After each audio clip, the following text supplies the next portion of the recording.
WLN Radio. What's up, Wildcats? My name's Sammy, and I'm here with Jason Rolen. So tell us a little bit about yourself.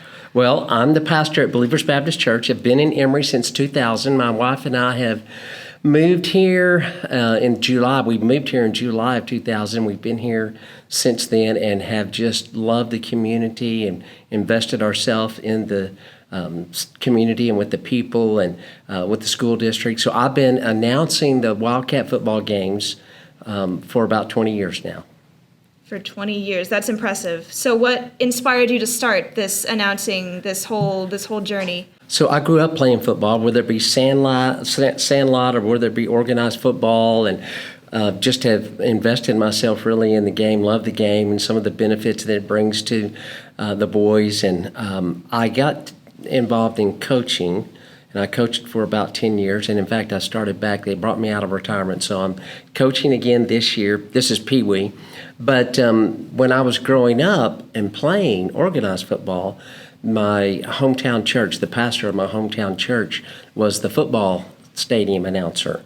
And so he kind of became an example to me, and I desired to do that. So when I became a pastor and I moved to Emory, and this is my 38th year in vocational ministry. So when I came to Emory, I thought, I want to see if I can help out with the school in whatever way I can, but especially if I can become the voice that is heard on Friday nights. I would love to do that. And so the doors just began to open, and I started in about 2003 announcing on Friday nights.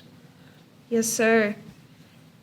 Oh, that is really exciting. How do you prepare for football games? Do you have any rituals or routines, or do you have to hype yourself up beforehand, or is it just natural? Well, no, you don't really have to hype me up. I'm ready. But there is a little bit of preparation. It depends, who we're playing. And I have a script that opens the game with. So you have UIL announcements that you have to make. You have to welcome, obviously, the hometown and the opposing team. And there are things that have to be said, and that falls into a script. And so I create a script with some new thoughts, new information about the teams, about their schedule, whether they won or lost last week, those kinds of things that are pertinent to the game to get it started. The most fun, though, is just announcing the game. Do you have any moments that you can describe to us, any memories that are some of your favorites over the course of your career? Yes. Back in 2004, 2005, 2006, those were really good years for Range football. In fact, we in 2005, I say we as if I'm one of the team, but we were able to go 3 rounds deep into the playoffs. We won our first round game, we won our second round game, and we then had a third round game that we lost. But those were exciting years, and probably those are my fondest memories. I was actually, to be honest with you, doing our games, Rain's games, on KMU radio in those years, 2005, 2006. And I wasn't the voice in the press box on Friday nights because I was doing the game on radio. But I started doing the press box in 2003. And so 2004, I was in the press box. 2005, I was on radio. 2006, I was on radio. 2007, I came back to the press box, and I've been there since. So how different was radio announcing from press box announcing? It's a lot different because press box, you're not announcing the plays because people are seeing the play. So radio, they're not seeing the play, and so you're describing the action on the field as it happens. But press box, you're just announcing the results of a play. So I'm announcing, if it's 3rd and 2, I'm announcing, if the carry was Manny Merez on the carry, tackled by number 57, Jake Thompson for Lindale. It's a 1st and 10 now for the Wildcats. The ball spotted at the 37. So I'm actually announcing the result, not the play. And that's the biggest difference. Right. You have to paint a picture in their mind because they can't see what's going on. That's right. That's right. So would you say it's especially challenging balancing being a pastor with announcing games, being an announcer?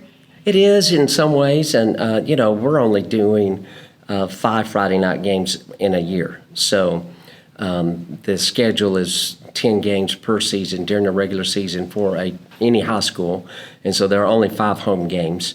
And if we have any playoff games that would be in our stadium, usually they're other towns, so you don't get to play in your home stadium for a playoff game, so you have to travel somewhere. But let's say if we have Lone Oak and Bells, they come and play here at our stadium, then I'll do that. So with that being said, I mean, if you've got 52 weeks in a year and I'm only doing 5 Friday nights, that's not a lot of time.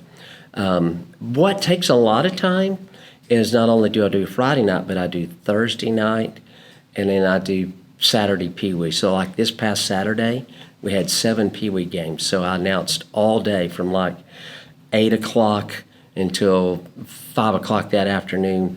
I was in the press box. I wasn't doing all the announcing during those games, but I did several of those games during that time, either running the clock or announcing the game. So every Thursday I'm in the press box with the junior high or JV. Every Friday it's varsity if we're home, and then Saturdays if Pee Wee is home.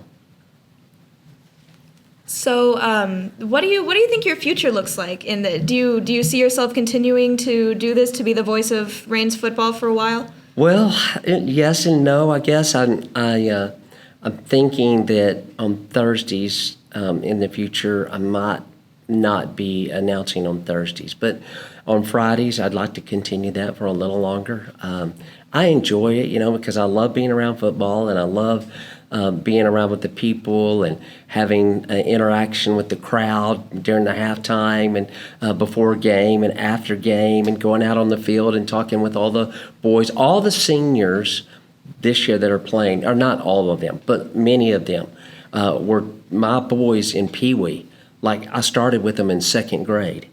And so all the seniors that played with me during those Pee Wee years, this is their year to graduate. And so it's fun to, announce them and to be involved in watching their games and announcing their names when they make a play and things like that. It's got to be insane to watch them improve through their entire football career since 2nd grade. That's a long time to watch somebody. Yeah, it's fun. It's fun to see like Manny and Miguel and Kentley, several others, Cody Cook, several others that just watch them grow up, not only just as individuals, as people, but certainly as football players, and get better. And, we're not having the season that we had hoped in these first 3 games, but nevertheless, we've got a good coaching staff. We've got good players. We've got character coaches, and so I'm really anticipating some good things to happen through the rest of this season and then into the future. I love Coach Oakes and glad that he is here. Looking forward to many years of him being our head football coach, athletic director, and the staff that he's got. I think are great men and know the game, and sometimes we just get in bad districts where schools are a little better than us as far as the number of students that can play, and breaks happen in a game, and those breaks can go our way too, though. But I'll always be a Wildcat fan, and as far as I know at this moment, I'll continue to do it. Yes, sir. Well, we're glad to have you. Thank you so much for being here, Mr. Rolen. It's awesome to hear from you, and thank you for listening, Wildcats. WLN Radio.